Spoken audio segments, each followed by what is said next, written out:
Hello everyone, welcome to another series of today's GK. Let's begin with previous day question. Question was the Startup India Innovation Week 2023 will be organized on which among the following dates?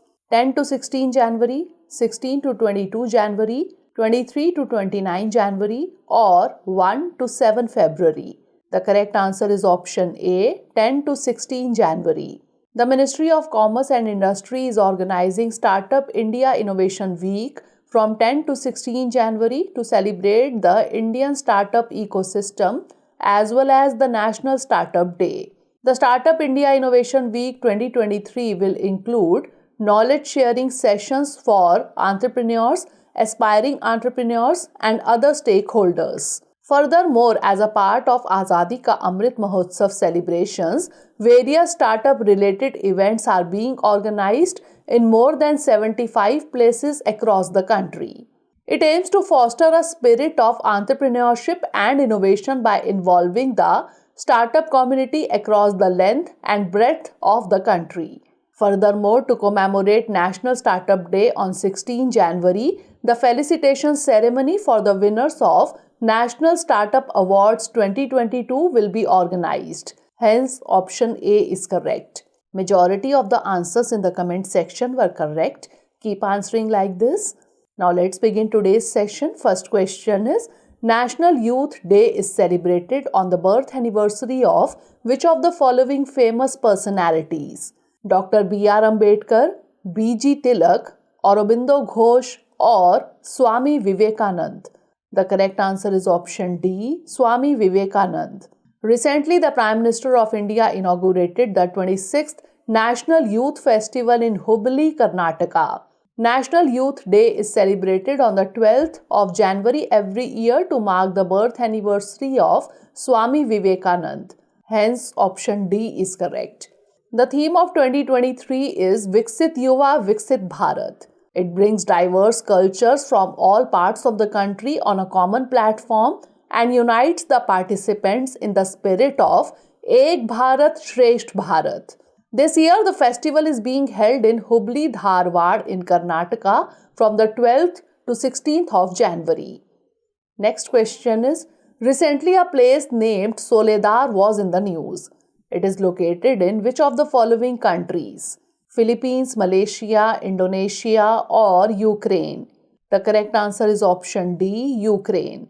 Russia's mercenary Wagner Group has claimed control over the town of Soledar in eastern Ukraine recently. Hence, option D is correct. Soledar is a small salt mining town in the Donetsk region.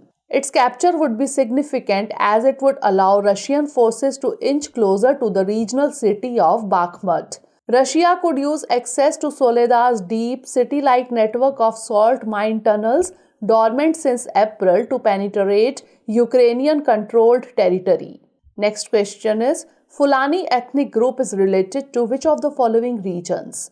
Africa, Central Asia, Europe or South America? The correct answer is option A, Africa.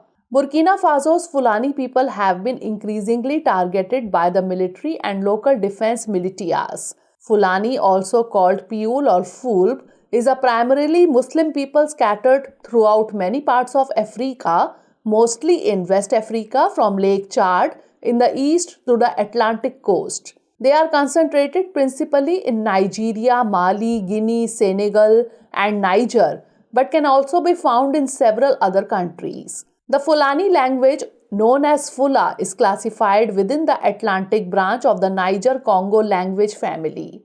The social structure of the pastoral Fulani is egalitarian, in marked contrast to that of other Muslim groups such as the Hausa.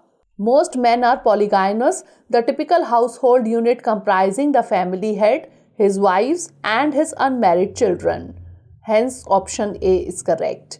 Next question is, with reference to defense capabilities, Air Exercise Veer Guardian 2023 is going to be held between India and USA, Singapore, Japan or France. The correct answer is option C, Japan. Furthering air defense cooperation, India and Japan are all set to commence the maiden joint exercise Veer Guardian 2023. Indian Air Force, that is IAF, and Japan Air Self-Defense Force, that is JASDF, will hold the first bilateral air exercise at Hyakuri Air Base in Japan from 12 January 2023 to 26 January 2023. Hence, option C is correct. This maiden air exercise will also be the first time when an Indian Air Force woman fighter pilot would be part of the Indian contingent for aerial war games in a foreign land. During the joint air exercise Veer Guardian 2023, the participating IAF contingent will include 4 Sukhoi 30 MKI, 2 C-17 and 1 IL-78 aircraft. On the other hand, the JASDF contingent will consist of 4 F-2 and 4 F-15 aircraft. Next question is, in the context of Indian festivals, the Imoinu Iratpa festival is celebrated in which of the following states of India? Sikkim, Goa, Assam or Manipur? The correct answer is option D, Manipur. Imoinu Iratpa is a festival celebrated by the Meitei community in Manipur recently. Hence, option D is correct. It is dedicated to the goddess Imoinu Ahongbi. The day is observed on the 12th day of the Meitei lunar month Wakching. This means the festival falls either in December or January according to the Gregorian calendar. Imoinu or Imoinu is the goddess to whom this festival is dedicated. In Meitei mythology, she is associated with household, hearth, kitchen, wealth, peace and prosperity. She is also associated as one of the incarnations of the goddess Limaral Sidabi. The festival is believed to bring the worshippers of goddess Imoinu great wealth and prosperity. Next question is, Global Economic Prospects is released by which of the following? World Bank, International Monetary Fund, World Economic Forum or United Nations Development Program? The correct answer is option A, World Bank.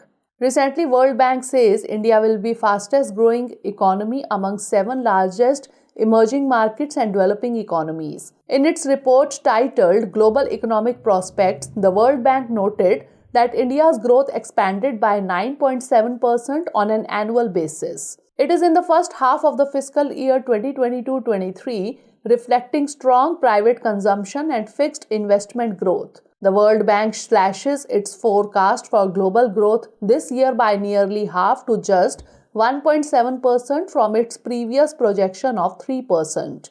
Hence, option A is correct. The other important reports which are published by World Bank are as follows: Global Financial Stability Report, World Development Reports, Poverty and Shared Prosperity, and International Debt Statistics. Next question is, consider the following statements regarding the University Grant Commission or UGC. 1. It is a statutory body. 2. It has 6 regional centers. Which of the above given statement or statements is or are correct? 1 only, 2 only, both 1 and 2, or neither 1 nor 2? The correct answer is option C, both 1 and 2. That is, both the statements are correct. Recently, the Higher Education Regulator University Grants Commission or UGC released draft regulations to allow foreign universities to enter India. The foreign universities will have full freedom to decide the fee structure and admission criteria for both Indian and overseas students. They will also get a free hand in hiring faculty either from India or abroad. They will not be expected to mandatorily follow reservation policies in admissions and employment. The first attempt to formulate a national system of education in India came in 1944 with the Sargent Report. It recommended the formation of a University Grants Committee, which was formed in 1945 to oversee the work of the 3 central universities of Aligarh, Banaras, and Delhi. In 1947, the committee was entrusted with the responsibility of dealing with all the then existing universities. Soon after independence, the University Education Commission was set up in 1948 under the chairmanship of Dr. S. Radhakrishnan. The UGC, however, was formally established only in November 1956 as a statutory body of the Government of India through an Act of Parliament. The UGC has decentralized its operations by setting up 6 regional centers at Pune, Hyderabad, Kolkata, Bhopal, Guwahati and Bangalore. Hence, statements 1 and 2 are correct. Therefore, option C is correct. Which among the following conducts tiger census in India?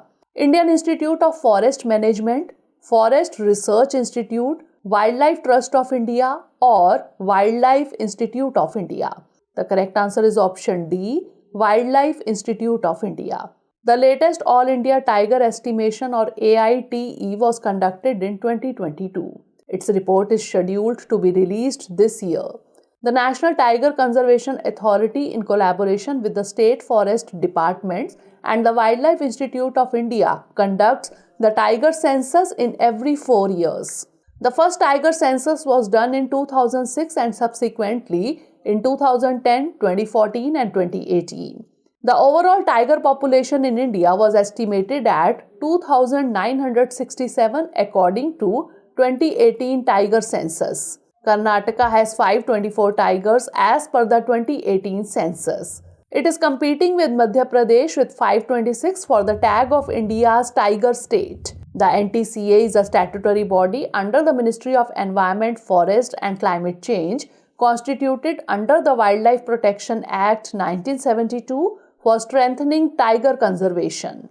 Hence, option D is correct. Next question is, with reference to Make in India initiative, consider the following statements. 1. It was launched in 2014. 2. It is based on 4 pillars. Which of the above given statement or statements is or are correct? 1 only, 2 only, both 1 and 2, or neither 1 nor 2? The correct answer is option C, both 1 and 2. Recently, the Prime Minister has praised Indian Railway coach production under Make in India initiative. The Make in India initiative was launched by Prime Minister in September 2014 as part of a wider set of nation-building initiatives. It aims to transform India into a global design and manufacturing hub. Hence, statement 1 is correct. The Make in India initiative is based on 4 pillars which have been identified to give boost to entrepreneurship in India, not only in manufacturing but also other sectors. New processes. Make in India recognizes ease of doing business as the single most important factor to promote entrepreneurship. New infrastructure. Availability of modern and facilitating infrastructure. New sectors. Make in India has identified 25 sectors in manufacturing, infrastructure and service activities. And new mindset. The government will partner industry in economic development of the country. The approach will be that of a facilitator and not regulator. Hence, statement 2 is correct. Therefore, option C is correct. Last question is, consider the following pairs. Wetland and state. 1. Tampara Lake, Odisha. 2. Yashwant Sagar, Madhya Pradesh. 3. Deepor Beel, Sikkim. How many pairs given above are correctly matched? None of the pair, only 1 pair, only 2 pairs, or all the 3 pairs? The correct answer is option C, only 2 pairs. Recently, bird survey was conducted at Assam's only Ramsar site, Deepor Beel. Hence, pair 3 is not correctly matched. Tampara Lake and Yashwant Sagar are wetlands in the state of Odisha and Madhya Pradesh respectively. Hence, pair 1 and 2 are correctly matched. Therefore, option C is correct. Ramsar Convention was signed in Ramsar, Iran in 1971. India signed it on 1st February 1982. It has 75 wetlands to the list of Ramsar sites as of 11 January 2023. Tamil Nadu has maximum number of Ramsar sites 14, followed by Uttar Pradesh with 10. Now it's time for the practice question. Which among the following countries top in the list of Henley Passport Index 2023? South Korea, United States of America, Japan, or Germany? Send the answer of this question in the comment section. Stay tuned for the next episode. Thanks for watching.